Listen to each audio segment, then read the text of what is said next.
This is a month after Nixon resigned, and Gerald Ford is president. And some of you may remember this. He went on television on a Sunday morning and announced he was giving Nixon a full pardon for Watergate. And of course, he went on television early on a Sunday morning hoping people would not notice.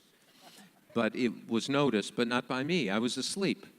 And my colleague, Carl Bernstein, called me up and said, "Have you heard?" And I said, I was asleep. I haven't heard anything. Carl truly has and still has the ability to say what occurred with the fewest words and the most drama. And he said the following: "The son of a bitch pardoned the son of a bitch." And and so I was able to decode that, and I was proud of myself. I figured what had happened, and I thought, it's perfect. It's the final corruption of Watergate. Nixon, who's in charge of all this stuff, and gets a pardon. 40 people go to jail. Hundreds of careers are wrecked, and so forth. And I thought that, and if you look into the 76 election, Carter beat Ford because of suspicions that there was a deal in the pardon. Anyway, 25 years later, I undertook one of my book projects, a book called Shadow, about looking dispassionately, hopefully, at the legacy of Watergate in the presidencies of Ford through Clinton. And I called Ford up and said, "I want to interview you about the pardon."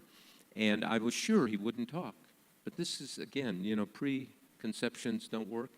Turned out to be the most open person I think I've ever dealt with as a journalist. I interviewed him time and time again. I had this luxury of time getting the legal memos, reading the contemporary coverage, and realized and kept going back to him and saying, what happened? And finally, last interview at his home in Rancho Mirage, he said, "I'm going to tell you." And he said, Al Haig, who was Nixon's chief of staff, came and offered a deal. And said, "If you promise you'll pardon Nixon, he will resign." And then Ford said to me, "But I rejected that deal.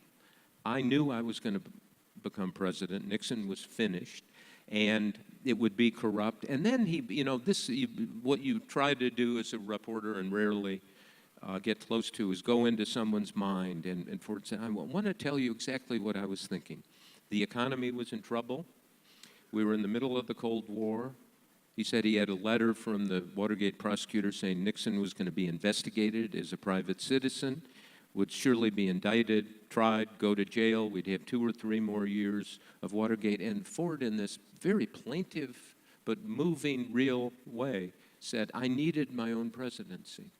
And so I wrote in the book what I thought was corrupt was actually gutsy, and Caroline Kennedy and Teddy Kennedy gave Gerald Ford the Profiles in Courage Award that year for pardoning Nixon. And I remember watching that, and what a cold shower, to be honest, what a humiliation, because I was sure it was corrupt.